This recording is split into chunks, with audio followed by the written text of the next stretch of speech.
Salut à tous, bienvenue sur ma chaîne.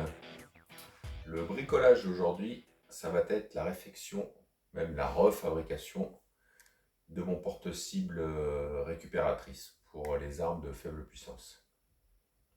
J'en ai deux en cours de fabrication. Il y a celle pour les armes de faible puissance que j'ai fini et une pour TLD mais qui est beaucoup plus complexe, qui sera sur roulette avec la caméra intégrée, avec un bac récupérateur pour le plomb, mais ça sera pour la prochaine vidéo.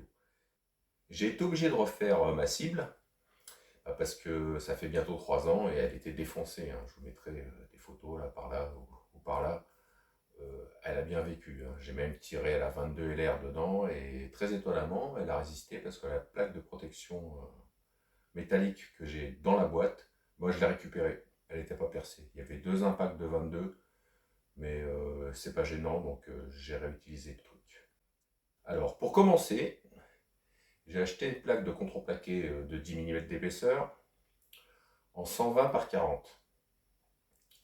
Cette planche de 120 par 40, j'ai divisé en 3 carrés de 40 que j'ai découpés. 2 de ces carrés de 40, je les ai encore divisés en 2 rectangles de 20 qui vont me faire les côtés. Et le 40 par 40 qui fait la structure du fond. Et une fois peint, ça donne ceci. C'est de la peinture vite fait, faite à l'éponge. Pour l'inscription sur le dessus, j'ai demandé à mon frère de me découper un pochoir dans une radio médicale à l'aide de sa découpeuse laser. C'est un vrai plaisir. En quelques secondes, une découpe d'une précision de dingue. Ce qui m'a permis de faire un pochoir. Alors pour la peinture, j'ai longuement hésité, j'ai fait beaucoup d'essais, j'ai repeint, j'ai effacé, j'ai repeint par-dessus, et au final, c'est comme ça. Sans plus tarder, on va procéder au montage. Il faut commencer par la poignée de transport, parce que bien sûr, ça va être un peu lourd, hein, avec les plaques de blindage, etc. Donc j'ai prévu une poignée, comme sur l'ancienne, mais j'ai pas pu récupérer la poignée de l'ancienne parce qu'elle avait pris des slugs et elle était défoncée, la pauvre. Alors, le montage.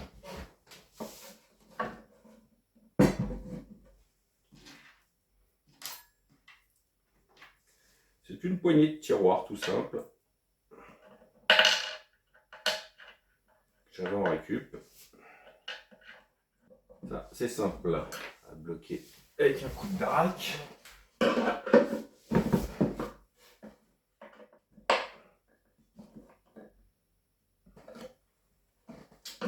Voilà, c'est fait. Après, la plaque de blindage. Où est la plaque de blindage? Ah, elle est là. Alors pour la plaque de blindage, c'est de l'acier avec un motif grain d'orge ou grain d'avoine, je ne sais pas comment ils appellent ça. 3 mm d'épaisseur, super résistant. Ça sert à faire les plateformes sur les locomotives ou dans l'industrie. J'ai galéré pour le découper, hein. Voilà, une découpe les 4 côtés là, un disque sur la disqueuse. C'est vraiment très très balèze comme ferraille.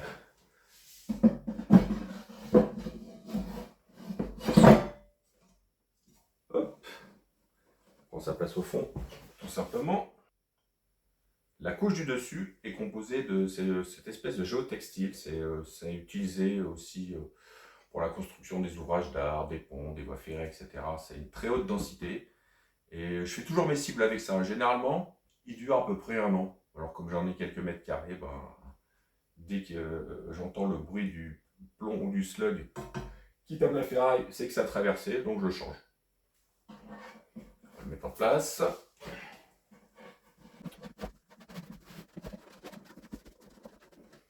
Il force légèrement pour rentrer, ce qui assure son maintien. Après, pour protéger les côtés, bah, toujours la même matière. Et ça, c'est ceux que j'ai récupérés de l'ancien porte-cible. Ils étaient encore bons, ils ont pris quelques impacts, mais ils ont bien résisté l'un dans l'autre. J'ai pas fait de montage à blanc, hein. C'est là qu'on va voir si mes calculs étaient bons, si tout monte, ou si je vais être obligé de reprendre un petit peu. Pour l'instant, tout va bien.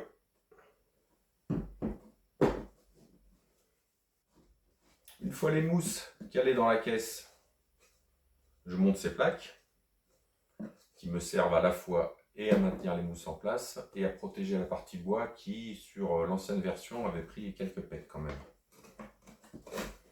Là c'est pareil, si j'ai bien tout calculé, ça va tomber en face.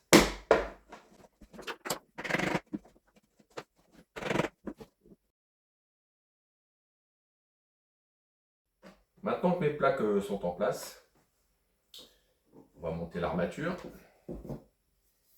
Alors sur la version 1, cette armature était en alu. J'avais fait ça pour le poids et en fait très mauvaise idée parce que tous les plombs et les slots qu'on tapé me l'ont défoncé et après je ne pouvais plus glisser mon carton qui me sert de porte-cible. Donc c'est un cadre que j'ai fait en ferraille, c'est de la cornière 3 mm, découpé, soudé, un petit coup de barbouille. En théorie, les trous correspondent. Oui.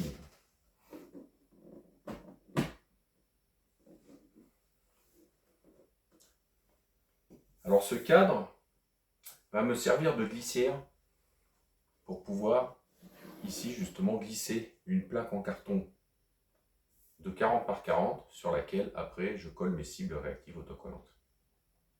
Je vous montrerai plus tard. Ma glissière étant posée, il ne reste plus qu'à la visser. Alors de ce côté-là, pour ne pas visser dans le bois, j'ai prévu ces pièces en acier qui correspondent avec les cartons des vis et qui vont me prendre le bois en sandwich quand je vais serrer.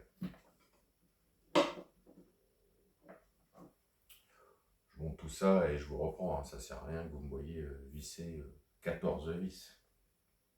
Allez, let's go. Voilà, toutes mes cornières ont été vissées partout.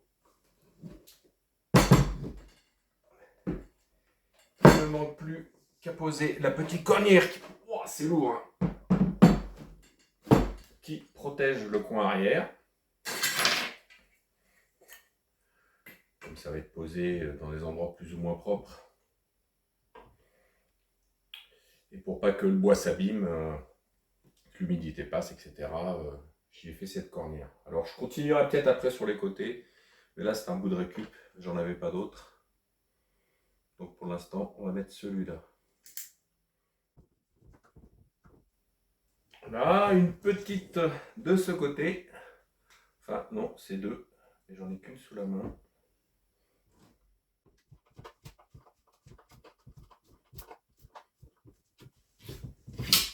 Et voilà.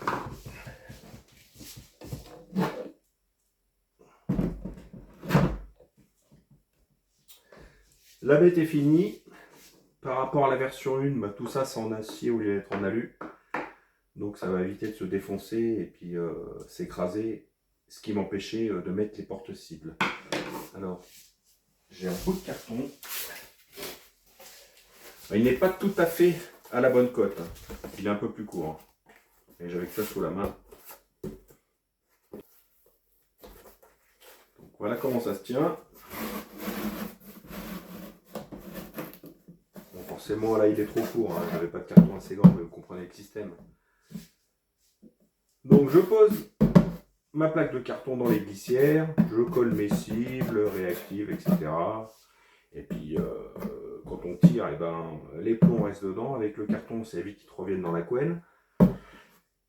C'est plus facile après à les récupérer pour les mettre de côté, pour les refondre, pour faire du slug. On ne met pas de plomb dans la nature. Et voilà, c'est fini. Alors, il me reste encore une petite touche esthétique parce que ce matin, j'ai reçu des autocollants que j'avais commandés. Alors, je ne sais pas trop encore où je vais les mettre. J'ai ces 3 autocollants que j'ai commandés sur le net, je ne sais plus où exactement. Pour faire une petite déco, donc la cible, on va la mettre là. C'est y mettre ça droit, ce serait mieux.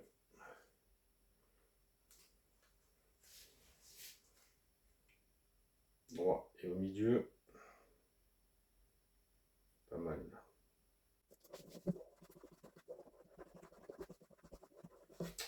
Voilà. Maintenant, l'autre côté.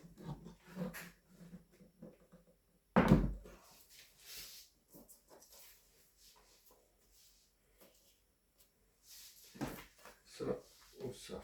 Non. On va mettre celui-là. Celui-là, il est marrant, hein. C'est un flingue entièrement fait avec des armes. Ça va comme ça.